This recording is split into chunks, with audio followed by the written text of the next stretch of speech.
In the 1930s, people used to advertise by stating facts. They believed that people made decisions based on logic and reason. During this time, the tobacco industry was trying to get more women to buy cigarettes.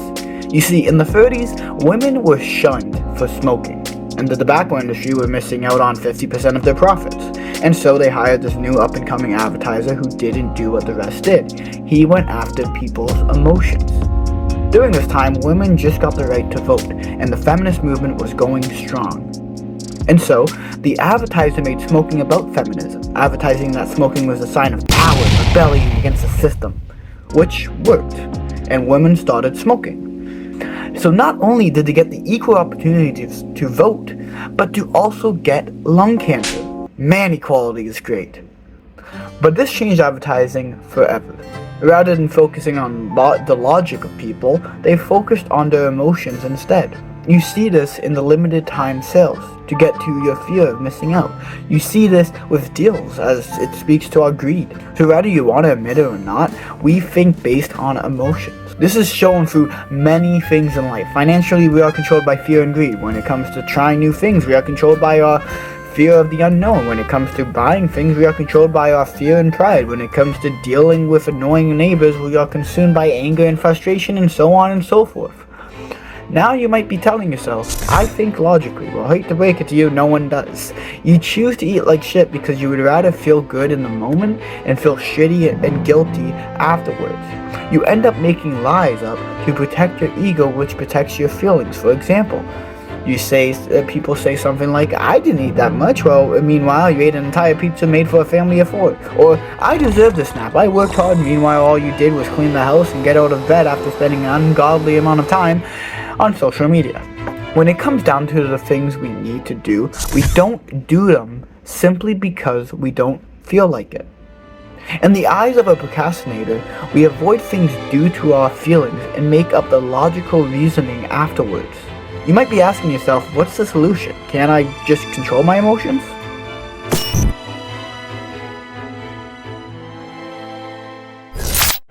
Well, emotions are like this endless flow state. They come and they go, just like my hope for humanity. One moment you feel calm and happy, the next you feel curious, then you fuck around and find out, and you feel embarrassed because you just picked up dog shit that you thought was a pretty cool looking stick. My point is, emotions are never ending and are influenced by your environment and your current judgments you make of it. So, if this is the case, why do you stay sad or angry for so long? Well, that's because you identify with those emotions, choosing to feel that way. Let me explain. Our egos are what makes you who you are. Your thoughts, your beliefs, your ambitions and desires, the things you think about yourself, and what others have told you about you. One of the main ways your ego works against you is by protecting your beliefs. This is why so many people, including myself, take things personally, because beliefs become part of your ego, your identity, and therefore if you challenge something somebody believes, no matter how stupid it is, you're not going to win. You're just going to lose brain cells, as it's hard for people to drop their ego, especially if it's a core belief. They'll just end up taking your argument as a personal attack. I might make an entire video based on ego because there's a lot of interesting things it does, but I'm not here for that. Going back to why we stay in one emotional state for a long period of time, it comes down to 2 key things. 1, people tend to use the wrong language when addressing their emotions.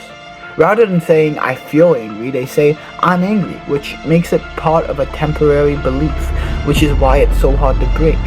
2, we lack what is known as emotional intelligence.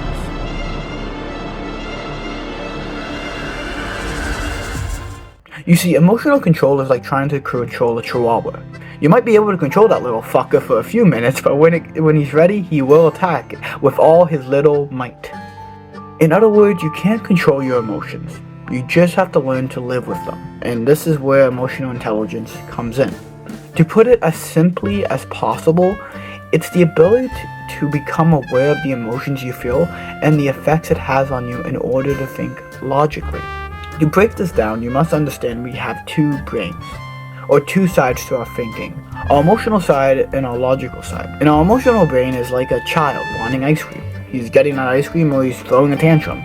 Your emotional side holds all the power, so the more you try to work against it, the less you get done. So what is the best way to work with it? Learn to negotiate with it. As I said before, your emotional side is like a child. It wants fun and pleasure regardless of what you need to get done. So talk it into doing what you want. Is it easy to do? Nope. Turns out learning how to negotiate with your inner child, as some people like to call it, is harder than cleaning puke from a carpet. It takes time and patience to learn the art of emotional intelligence. So how can you learn emotional intelligence? Well, 1, learn what each emotion feels like. This is quite easy for some and quite difficult for others. For one, no one thinks about their emotions consciously.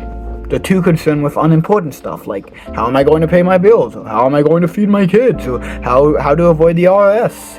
But this step will take a short time to get down.